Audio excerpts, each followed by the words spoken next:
Jésus est en croix. Après les insultes et les moqueries, Marc 15, 29, 32, surviennent les ténèbres sur toute la terre. Comme lors de la création de l'univers, Genèse 1, 2.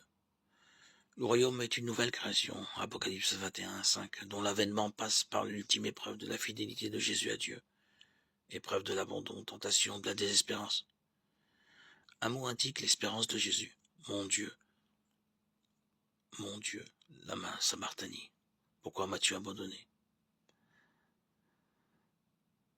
Ce mot indique l'espérance de Jésus, mon Dieu.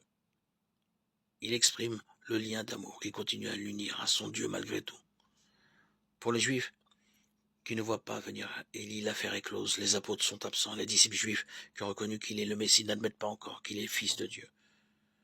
Cependant, le rideau qui séparait le peuple du Saint des Saints, où avait résidé l'Arche d'Alliance contenant la loi, se déchire, ce qui signifie que le salut ne passe plus par la loi de Moïse, mais par Jésus lui-même.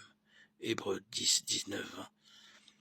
Et c'est un Romain, un non-juif qui, en écho au baptême de Jésus, Marc 1, 11, reconnaît que Jésus est Fils de Dieu à cause de la façon dont il est mort, comme un homme qui prie et s'abandonne à son Dieu. La mort humiliée de Jésus scandalise ceux qui attendent un Messie puissant.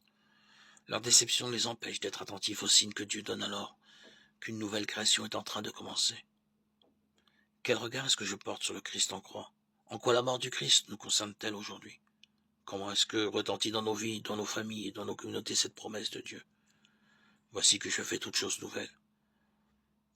En quoi y collaborons-nous?